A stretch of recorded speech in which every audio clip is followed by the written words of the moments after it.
किसान संघ के जिला उपाध्यक्ष श्री साहब सिंह जी भाई साहब, आदरणीय श्री राकेश जी खेमरिया, भारतीय किसान संघ के जिला महामंत्री जी श्री राजेंद्र प्रसाद जी, खंड साइंखला तहसील भारतीय किसान संघ अध्यक्ष जी श्री माखला जी अग्रवाल जी, साइंखला नगर के भारतीय किसान संघ के अध्यक्ष महोदय, अन्य सभी उपस्थित और IDP जी, भारतीय किसान संघ जिला युवा वाहिनी संयोजक उपस्थित गणमान्य, हमारे देश की अद्भुत विशेषताएं रही। जब विपरीत परिस्थितियां पैदा हुई, कोई ना कोई समाज उद्धारक, समाज में चेतना का फैलाने वाला प्रकाश पुंज अवतरित होते रहे। यहाँ तक कि हमारे अपने सामाजिक कल्पना है कि ईश्वर भी है, मतलब भगवान का भी कथन है, ईश्वर कथन कि जब जब इस पृथ्वी पर पापों का वृद्धि होती है, धर्म की हानि होती है, तब तब मैं सज्जनों के समुन्नति के लिए अवतार रूप में प्रकट होता हूँ। तो ये बड़ी पुण्यधारा है भारत की।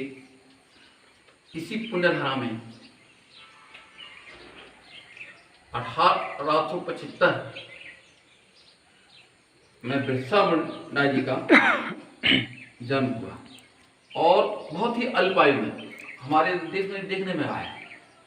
बहुत कुछ महापुरुष जो हुए बहुत अल्पायु में भी अपना कार्य करके अपनी कीर्ति समाज में अपना एक आदर्श छोड़ करके समाज को दिशा दे करके उनका अवसान हुआ। उसी श्रृंखला में अपन जैसे देखते हैं आदि शंकराचार्य लगभग 32 वर्ष के आयु में, स्वामी विवेकानंद आदि इत्यादि बहुत महापुरुष हुए। क्या आप भगत सिंह देखें, चंद्रशेखर आजाद वगैरह देखें, कुछ बहुत अपना कार्य को अंजाम देते थे। तो बिरसा मुंडा भी 25 साल लगभग आयु में उनकी मृत्यु हुई और मृत्यु भी साजिश के तहत ही जहर दिया गया अंग्रेजों के द्वारा। और बिरसा मुंडा जी सामाजिक चेतना, सामाजिक समरसता और समाज को आदिवासी जो समूह है, समुदाय है, उसको संगठित कर उन्होंने स्वतंत्रता की अलग जगाई। अंग्रेजों का शासन था। निश्चित से सामान्य परिवार में जन्मने के बाद, मगर उनके पिताजी वगैरह का एक अच्छा ध्येय रहा होगा पढ़ने लिखने के लिए, उनको एक मिशन स्कूल, चर्च के स्कूल में दाखिला जर्मनी की चर्च रही। और जैसा कि हमारे देश में शिक्षा भी एक षड्यंत्र का बड़ा एक अंग है, अलग अलग रूपों में, कहीं व्यवसाय के रूप में, कहीं समाज को तोड़ने के रूप में, कहीं धर्म और राष्ट्र से काटने का भी एक अंग है। और कहीं कहीं की शिक्षा केंद्र अतिवादी और आतंकवादियों के भी गढ़ पैदा करते हैं। और हमारी विडंबना है, हमने जो अपने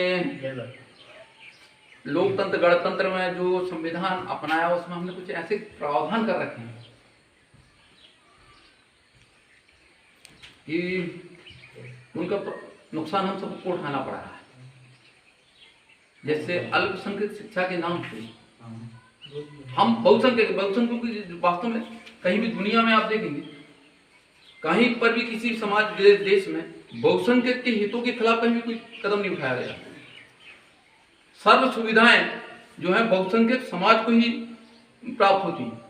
मगर हमारा देश का दुर्भाग्य है, हमें ऐसा नेतृत्व मिलता रहा आज तक, आज के पहले तक, आज तक तो वास्तव में नेतृत्व हम गर्व कर सकते हैं कि जो ये कहता था कि भारत के संसाधनों पर, पूंजी पर, जो भी संसाधन है, शिक्षा, स्वास्थ्य, जो भी संसाधन है, उन पर अल्पसंख्यकों का पहला हक।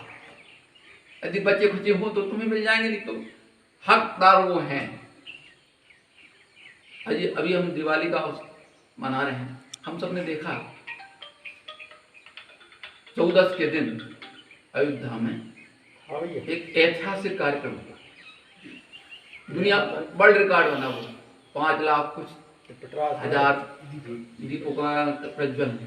ये बात 70 साल पहले भी हो सकती थी। देश स्वतंत्र हुआ था और देश की स्वतंत्रता के साथ ये राम और इस देश की पुण्याय का मतलब सूर्योदय उस समय भी हो सकता था, परंतु हमें वो नेतृत्व मिला जो ये कहता था कि मेरा हिंदू होना दुर्भाग्य,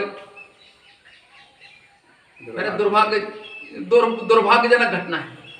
मैं दुर्भाग्य से हिंदू पैदा हुआ, मतलब माता पिता के सहयोग से मैं दुर्भाग्य से हिंदू के रूप में पैदा हो गया। ऐसा हमें वास्तव में नेतृत्व मिला। ये हमारे सबसे पहले प्रधानमंत्री का कथन था कि मैं दुर्भाग्यजनक ढंग से दुर्घटनावश हिंदू, मतलब माता पिता का सहयोग उनके लिए दुर्घटना थी, हिंदू होना एक दुर्भाग्य था। तो परिणाम ये हुआ कि हमें 70 साल के संघर्ष के बाद, 70 साल तो राम जन्मभूमि का जो है वो तो 500 साल पुराना, जब से संघर्ष लगातार सतत संघर्ष करने के बाद आज इस स्थिति में आए कि हम अपने राम का वैभव, मतलब उसको उस रूप में मना पाने की स्थिति में पहुंचे। मतलब ये कि हमारे समाज में हमारी हिंदू चेतना का प्रभाव पैदा हो रहा है। तो बिरसा मुंडा जी जो हैं चर्च स्कूल में पढ़े, जैसा कि जैसे शिक्षा एक षड्यंत्र का एक बहुत बड़ा तार है, जैसा अपन चर्चा कर रहे थे कि अल्पसंख्यकों के लिए शिक्षा में उनको धार्मिक शिक्षा दे सकते हैं, उन्हें विशेष सुविधाएं, अनुदान वगैरह वगैरह बहुत सारी चीजें, परंतु जो बहुसंख्यक समाज है वो अपनी धार्मिक शिक्षा नहीं दे सकते। आप हमारे अपने स्कूलों में धार्मिक शिक्षा नहीं दी जा सकती, मगर वो सुविधाएं, अच्छा उनके बहुत सारी सुविधाएं, चाहे वो क्रिश्चियन स्कूल हो, चाहे इस्लामिक स्कूल हो, कॉलेज हो, वो जिनको एडमिशन देना चाहेंगे उनका एडमिशन होगा, उनको प्राथमिकता होगी बाकायदा, बहुत अन्य सब चीजें। फिर वो धार्मिक शिक्षा के नाम जैसे मदरसा वगैरह, मदरसा वो हो गए हैं, अतिवादियों और आतंकवादियों को पैदा करने का फैक्ट्री, कारखाने हो गए।